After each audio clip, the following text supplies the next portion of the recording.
kita masuk dalam materi tentang strategi pembelajaran kontekstual teaching and learning, pertama-tama kita harus mengetahui apa itu strategi pembelajaran. Strategi pembelajaran merupakan rencana tindakan yang termasuk penggunaan metode dan pemanfaatan berbagai sumber daya dalam pembelajaran. Singkatnya, strategi pembelajaran adalah suatu kegiatan pembelajaran yang harus dikerjakan guru dan siswa agar tujuan pembelajaran dapat dicapai secara efektif dan efisien. Sebagai seorang pendidik, pemilihan strategi pembelajaran yang tepat sangatlah penting karena strategi pembelajaran merupakan rencana yang terdiri dari rangkaian kegiatan untuk mencapai tujuan pendidikan. Nah, kita sudah mengetahui apa itu strategi pembelajaran.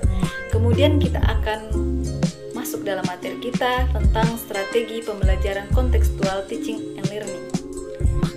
Apa itu strategi pembelajaran kontekstual teaching and learning? Strategi pembelajaran kontekstual teaching and learning ini merupakan konsep belajar yang mengaitkan materi dengan situasi dunia nyata sehingga bisa mendorong siswa untuk menerapkan pengetahuannya dalam kehidupan sehari-hari. Strategi pembelajaran kontekstual teaching and learning ini memiliki beberapa tujuan. Yang pertama, memotivasi siswa untuk memahami materi pelajaran yang dipelajari dengan mengaitkan materi dan kontrak kehidupan sehari-hari. Dan yang kedua, agar siswa dalam belajar tidak hanya sekedar menghafal, tetapi perlu adanya pemahaman. Yang ketiga, menekankan pada pengembangan minat dan pengalaman siswa. Dan yang keempat, melatih siswa agar dapat berpikir dan terampil dalam memproses pengetahuan agar menemukan dan menciptakan sesuatu yang bermanfaat. Dan yang kelima, agar pembelajaran lebih produktif dan bermakna. Dalam strategi pembelajaran kontekstual teaching learning ini memiliki beberapa komponen-komponen pendekatan. Yang pertama adalah konstruktivisme, merupakan landasan berpikir CTL yang menekankan bahwa belajar tidak hanya sekedar menghafal, mengingat pengetahuan, tetapi merupakan suatu proses belajar mengajar di mana siswa sendiri aktif secara mental membangun pengetahuannya yang dilandasi oleh struktur pengetahuan yang dimilikinya. Yang kedua yaitu menemukan strategi pembelajaran yang berpusat pada peserta didik, di mana peserta didik berusaha mengamati, memahami, menganalisa sebuah fenomena, mengajukan dugaan sementara, dan sampai pada merumuskan konsep sendiri sebagai simpulan baik secara individu maupun kelompok. Ketiga, bertanya.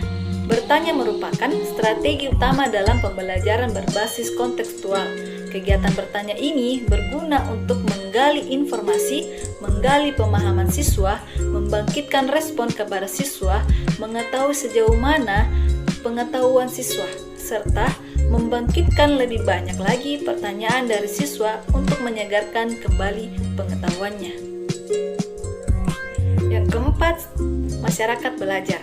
Konsep masyarakat belajar menyarankan hasil pembelajaran diperoleh dari hasil kerjasama dari orang lain. Hasil belajar diperoleh dari sharing antar teman, antar kelompok, dan antar yang tahu ke yang belum tahu. Masyarakat belajar apabila ada komunikasi dua arah, dua kelompok atau lebih yang terlibat dalam komunikasi pembelajaran.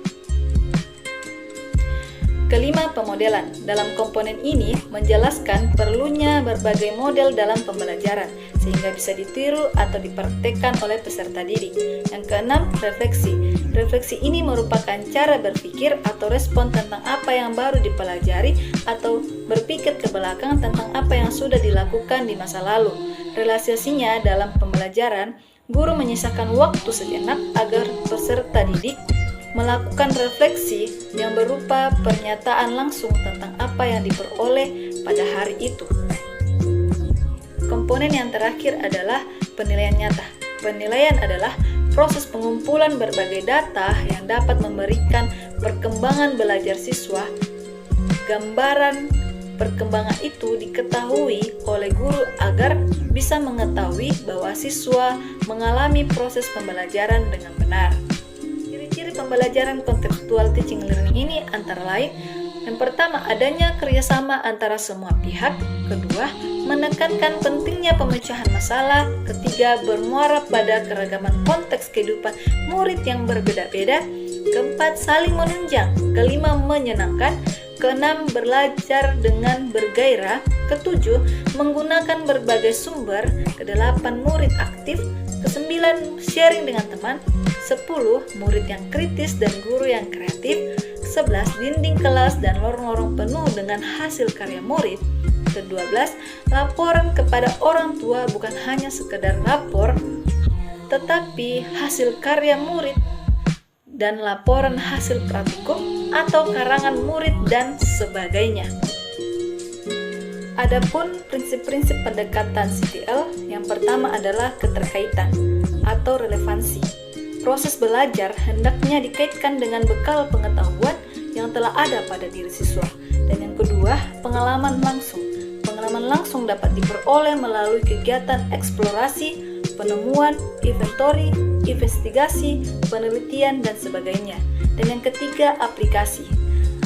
Penerapan fakta atau konsep, prinsip, dan prosedur yang dipelajari dengan guru, siswa, dengan narasumber, memecahkan masalah, dan mengerjakan tugas bersama merupakan strategi pembelajaran pokok dalam pembelajaran kontekstual.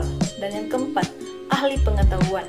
Pendekatan kontekstual menekankan pada kemampuan siswa untuk mentransfer situasi dengan konteks yang lain, merupakan pembelajaran tingkat tinggi lebih dari sekedar menghafal. Dan yang kelima, yaitu kerjasama.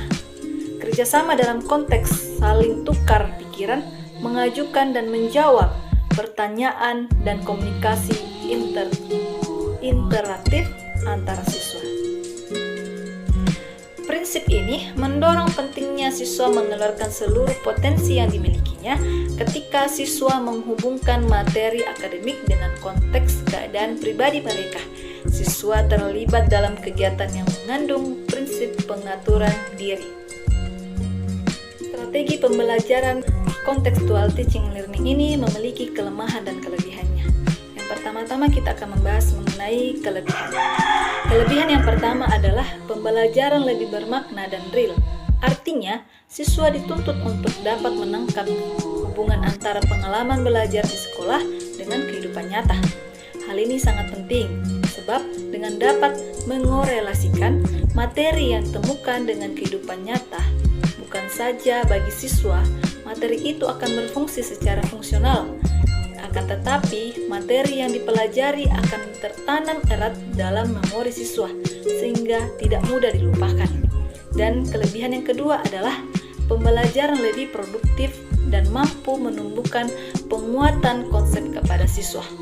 Karena metode pembelajaran ini menganut aliran konstruktif, di mana siswa tuntut untuk menemukan pengetahuannya sendiri melalui landasan filosofis. Adapun kelemahannya yang pertama adalah bagi siswa yang tidak dapat mengikuti pembelajaran, tidak mendapatkan pengetahuan dan pengalaman yang sama, karena siswa tidak mengalaminya sendiri. Dan yang kedua, perasaan khawatir pada anggota kelompok akan hilangnya karakteristik siswa karena harus menyesuaikan dengan kelompoknya.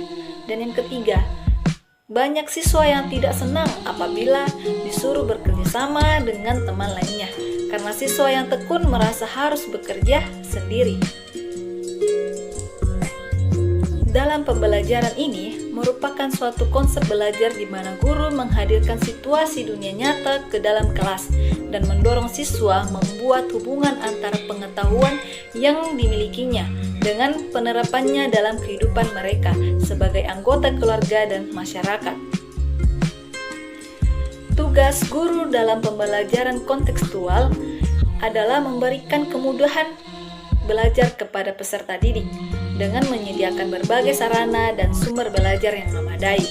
Guru bukan hanya menyampaikan materi pembelajaran yang berupa menghafal, tetapi mengatur lingkungan dan strategi pembelajaran yang memungkinkan peserta didik untuk belajar.